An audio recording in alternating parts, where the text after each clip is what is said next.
Jadi pada week 2 saya mempelajari beberapa materi utama yang berkaitan dengan program, terus juga ada metode pembelajaran, terus kompetisi, serta cara menghadapi anak dan orang tua di Sempoasip. Jadi yang pertama saya memperkuat dulu nih 3 program utama Sempoasip. Mulai dari Sempoasip, terus ada SIP English, sama SIP Baca Tulis. Tiap program itu memiliki tahapan atau jenjang yang berbeda-beda. Di Sempoasip kita tahu terdiri dari 5 tahapan, mulai dari junior, terus ada foundation, terus ada intermediate, advance, hingga graduate. Jadi setiap level atau tahapan itu memiliki fokus perkembangannya yang berbeda-beda. Kalau di junior, kita tahu ada balance dan koordinasi selanjutnya, terus ada fokus dan konsentrasi. Terus selanjutnya lagi ada memori dan logika yang ditingkatkan. Terus selanjutnya lagi kepercayaan diri harus lebih ditingkatkan lagi. Dan kemampuan otak harus optimal. Terus di SIP English terdiri dari 3 tahapan, ada play, terus ada step, hingga jam. Di play berfokus pada pemahaman dasar berbahasa Inggris. Lalu di step itu kemampuan membaca dan menulis menggunakan metode phonics.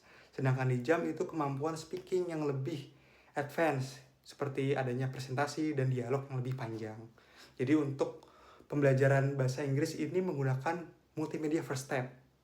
Terus di SIP Baca Tulis itu pembelajarannya dilakukan dari dasar hingga mahir.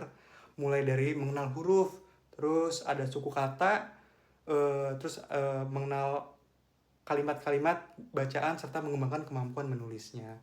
Terus di week 2 saya juga mempelajari multiple intelligence. Mulai dari linguistik, itu kemampuan menggunakan bahasa ya atau berbahasa.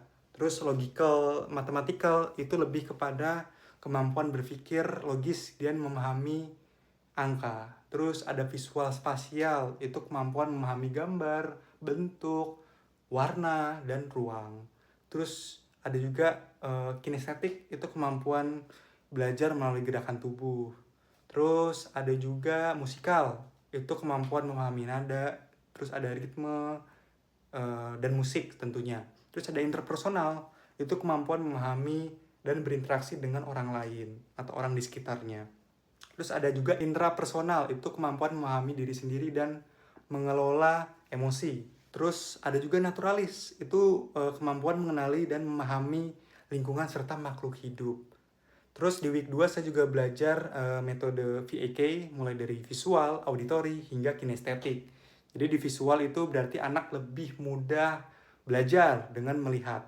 Terus di auditory itu lebih cenderung mendengar, sedangkan kinestetik itu lebih melalui gerakan dan praktik langsung. Nah, ketiganya dapat dikombinasikan agar pembelajaran dapat lebih efektif dan maksimal. Lalu di week 2 saya juga belajar tentang lomba dan event di Sempoasip. Jadi mempelajari berbagai lomba mulai dari tingkat internal, regional, nasional, hingga internasional. Kita tahu pada tingkat nasional itu ada Komsipnas dan Bobnas.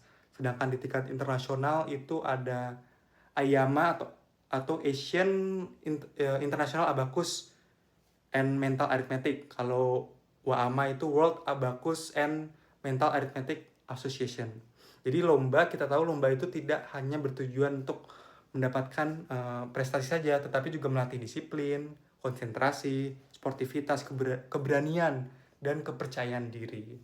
Terus di week 2 saya juga belajar tentang role play. Jadi melakukan praktik menjadi admin dan orang tua calon siswa ya, untuk melatih cara menjelaskan program, menggali kebutuhan anak, menawarkan trial, terus menangani keraguan orang tua. Jadi dari role play saya belajar bahwa penjelasan itu harus secara runtut, jelas, dan terstruktur.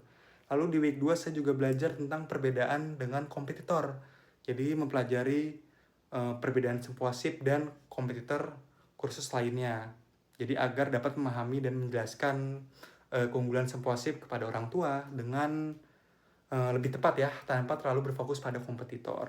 Terus di week 2 juga saya belajar tentang studi kasus anak yang tidak mau belajar, mempelajari kasus anak yang sulit belajar, sulit beradaptasi. Jadi dari kasus ini saya belajar bahwa coach itu perlu memahami penyebab perilaku anak. Jadi menggunakan pendekatan yang empatik mungkin, serta membangun kebiasaan belajar secara bertahap. Terus di week 2 saya juga belajar tentang studi kasus keluhan orang tua. Menghadapi orang tua yang khawatir karena perkembangan anaknya mungkin lebih lambat dibandingkan anak-anak yang lain. Jadi kan kita tahu setiap anak tuh memiliki kemampuan dan kecepatan belajar yang berbeda-beda.